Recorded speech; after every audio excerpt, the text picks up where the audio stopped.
Greetings, my friends. This is Maerlande. And I am Comet. We're returning with our Vanheim and Niefelheim beginner's game. We worked through a few technical improvements today, working on our reducing our overall noise. Yep. Funny little tidbits, but so Comet. This is our first turn, so won't be a huge amount to do. We've opened the game. We're ready to go. It's a hot seat game, and so nothing happens till we hit the host button. So let's go, and let's do my turn first. Sure. Why not? I'll do my turn first. There you go. So dog meat, God of Vanheim. So this stuff, we're not going to read all this. It's pretty classic. This starts pretty much every new game with those two messages.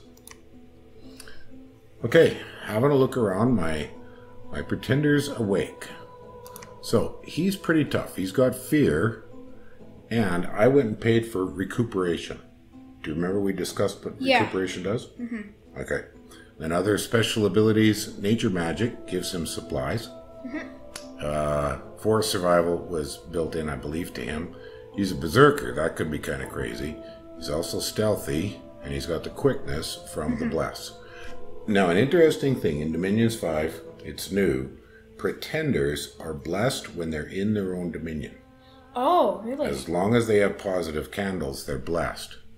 And that's new. Before, pretenders could never ever be blessed. So the cold resistant, I believe, comes from all that water magic. Probably. And the poison resistant comes from the nature magic. Oh wait, now, what's the big like orangey yellow thing? He's a pretender. Oh, that's just the pretender symbol. Yeah. And he's got snow move, so that came with him. He also, I believe, it describes it here, and you can usually kind of tell from the picture. Oh, there you go. Holding over the tooltip. 1 die 6, Jotun wolves to decide at the start of each battle. So that's pretty awesome. So he can fight, but preferably, we'd like to go somewhere where there are white candles, and there are none yet. When you're going to expand, we've talked about the nice new feature in Dominions 5 where it shows you your move abilities. Yeah.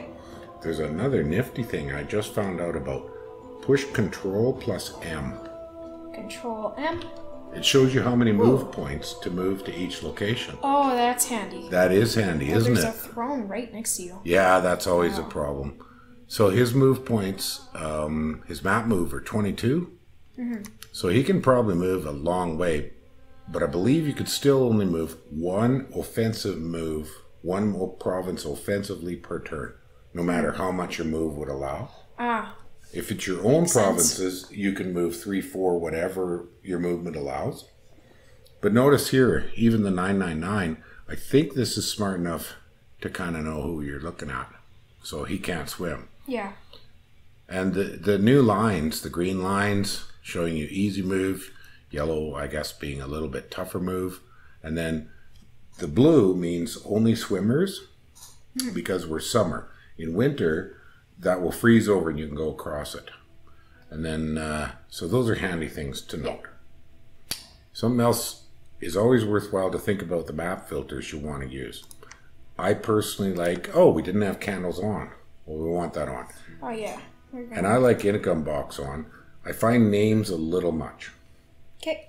But we'll turn them on for now and we'll see how we like it. Why are names not showing? I just turned it on. Oh, there it is, Vanheim. It's really tiny. Yeah, probably because our zoom. It's just we're zoomed out.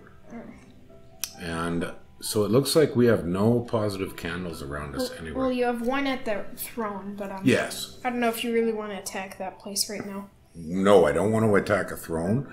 And sometimes forests can have some dangerous defenders for things like pretenders. So if we look here, that looks like that's a farm. Yeah, farms can have tough stuff like heavy cavalry. That's a pretty basic plains province. Plains, throne, forest, forest. I think I'm safe. I'm going to take the risk, and I'm going to attack. Notice he's sneaking. So to get an attack, I have to do Control plus left click for an attack move. Yeah. Strange how a giant dog can sneak. It is kind of funny, but now we better do the setup. So army setup, we can do it from here. but I'm very fond of getting to know the hotkeys.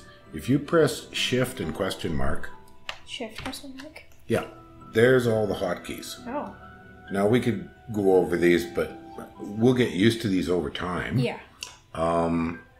But anyways, the one I really like, the two hotkeys I use a ton. Actually, I guess there's three. I love the T hotkey, which is organize your armies. The Y hotkey is really handy. Go escape for me here. Oh, yeah. You're at the keyboard. If we click on the province where somebody's moving to and press Y, we see the setup for the guys moving there. That's nice. Yeah, that's really handy. Now something, when I'm attacking with an aggressive pretender, and it's early in the game and I have no magic, I frequently set them to the back, because what happens is the opponent's guys, their faster ones go quicker, and their slower ones stay behind, and they get fewer shots with their archers or crossbows, and that way my pretender is less vulnerable. And then fear has a range, so a fear of 10, my understanding of the description, and this has varied over the years, we've never got a clear statement of how fear works, but basically it affects 10 squares somewhere at random around the guy. So it's not necessarily 10 in a circle, and it's not necessarily 10, exactly beside him. It's a bit of a random. Oh yeah, it's sort of like Well, yeah, I know what you mean, but I can't. Well, all of the area of effects in Dominions have a wandering nature. If you notice, like when we watch Thunderstrike, it kind of jumps around. And the other thing about fear is it's not automatic. What fear does is reduces the morale of the opponents until they run away. Yeah. So what I'm saying is, in the scripting of something like a pretender, having him stay in the back, and we're going to now set up his commands. So I don't know if there's any good spells available. Barkskin. Well, hold on a second. Does he have any protection? 13. Barkskin won't do anything. Barkskin gives a protection of 10. So there's no point in adding Barkskin. Freezing Touch, that's an offensive spell.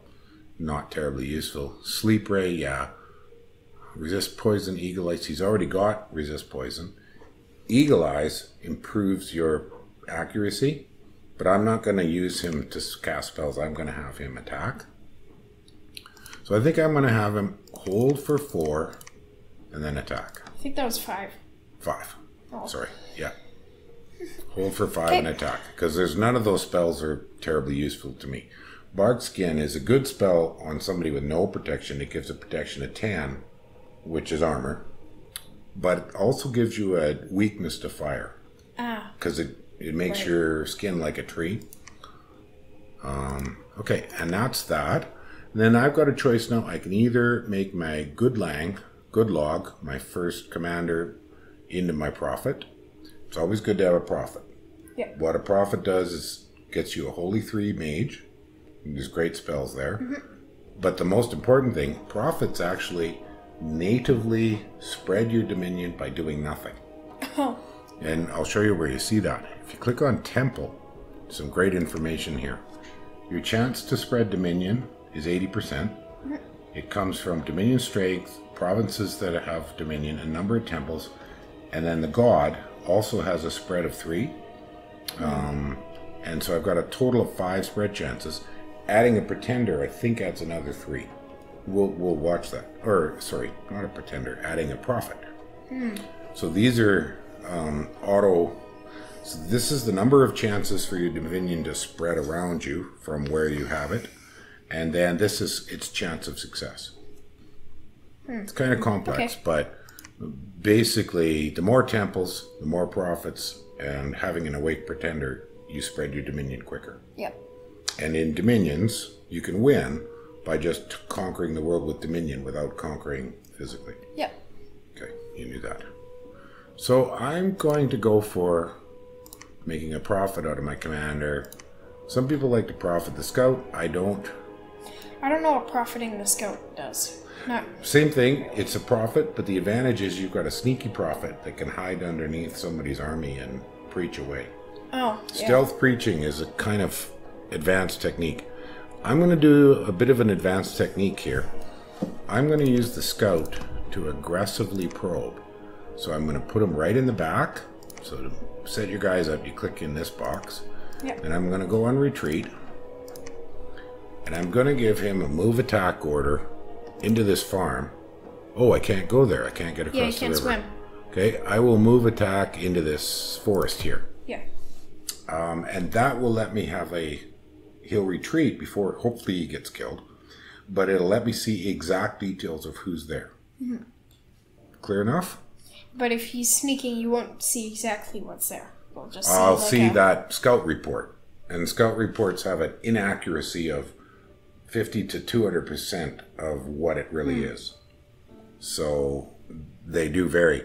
One way, yeah, you can kind of, if you make hand notes and you're really serious, if you go turn by turn and record the scout reports, you can kind of average out between the top and bottoms. Like if he sees 60 Triton troopers, and the next turn he sees 10, you probably know that it's 30. Okay, halfway between. Now what I've got to do is recruit whatever dudes I want to recruit. So I personally always like to recruit some mage to do something, but I really need some troops, and bless is my big thing. So where's my bless guys? The Vanheers? Yeah. And that's it, right? I think so. Yeah, and I don't think I'm going to buy any boars right now. Just cost too much. So I'm going to max out my Vanheers to... I can only buy as many as my whole... Oh, look at that. They take a lot of resources. So I'm out of resources. Lots of recruitment points left. Lots of holy points. So should I buy... Maybe I should start making a smith. They're slow. They're 4 commander points. And I am only 2, so that's going to take 2 turns. I don't want to spend all the money on a Vanadrot early, because I need troops. What is a Vanadrot? They're my best mage, but they're also, I believe, they're capital only. It should say right there. Oh, it doesn't say there. I thought there was a place that tells you where that, other than at the beginning. Sometimes there's something to note. There's usually almost everything will see it goes a little brighter. That means there's extra information available. Encumbrance, fatigue, undead leader. I'm not seeing anywhere where I'm going to see that he's capital only. But I'm pretty sure if I remember he's capital only. So I'll only be able to make him at home. But after I build 1 or 2 more forts, we'll get them. So it's going to cost me a Vanheer, but I am going to make a Vanhurst. 16 resources, but at least it gives me a dude. Yeah. And then I'm pretty much done. I can't make any more troops because I got no resources left.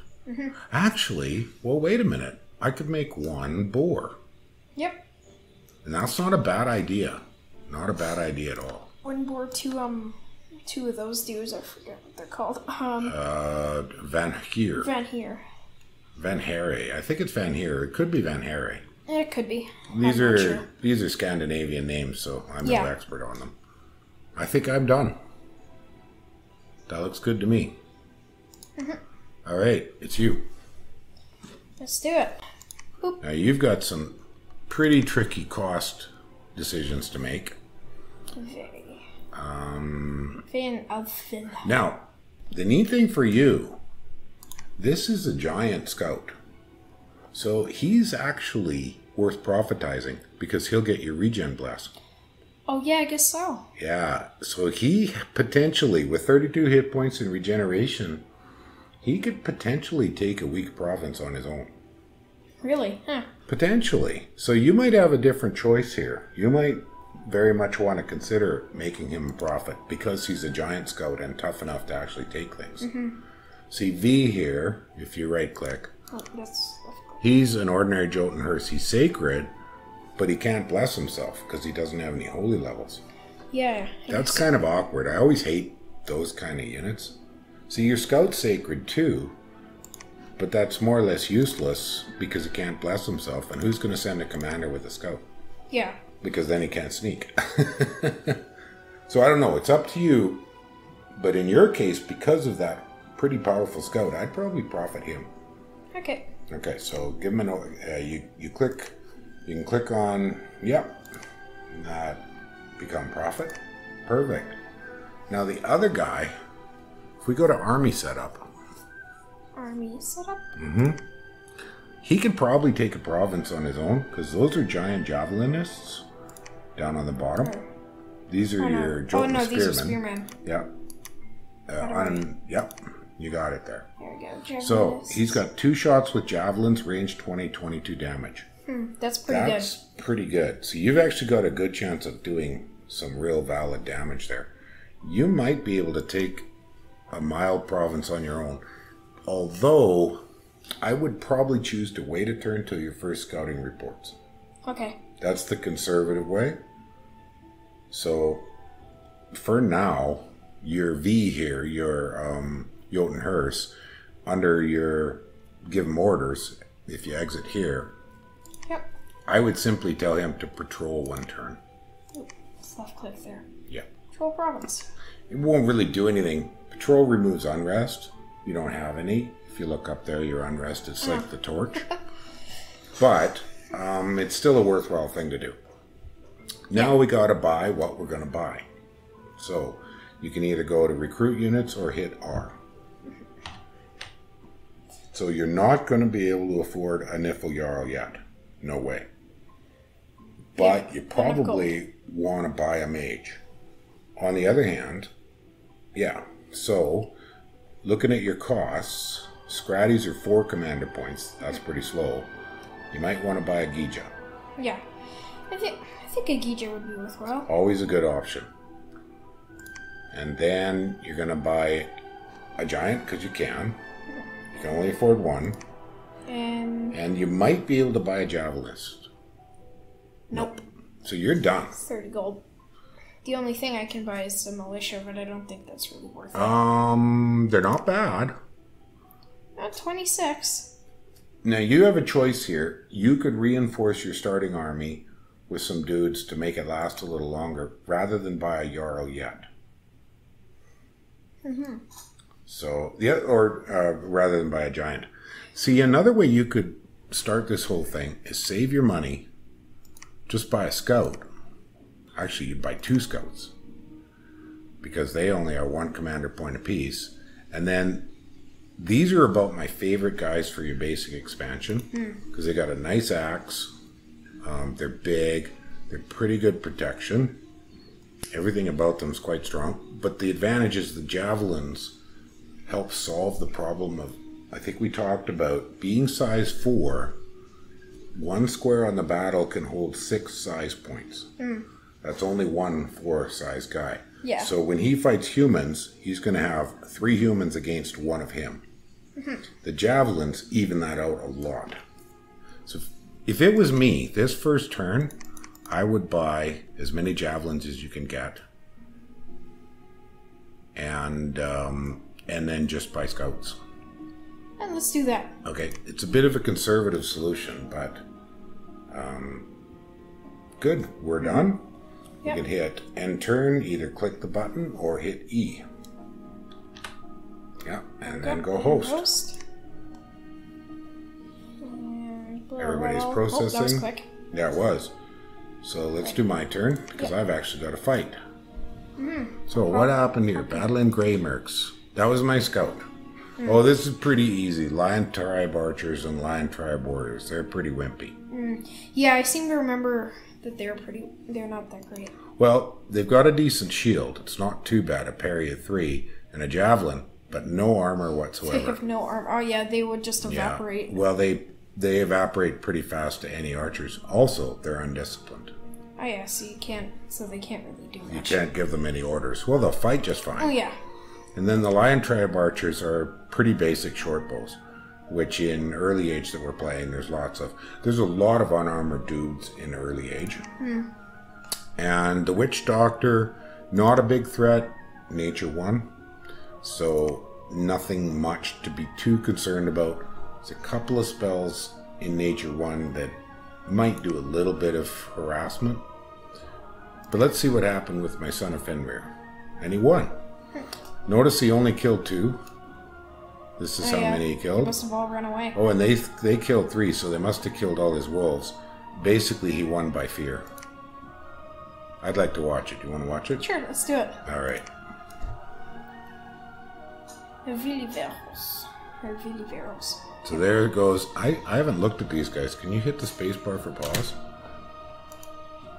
30 hit points, size 4. Oh, they have fear too. They have fear. Oh, Holy moly. This guy, and they're sacred. This guy's good. This guy's a good expander. Way better than I expected. This is different than I expected. Most of these pretenders that have a retinue, they call them, of dudes they summon in a battle, the dudes are pretty garbage.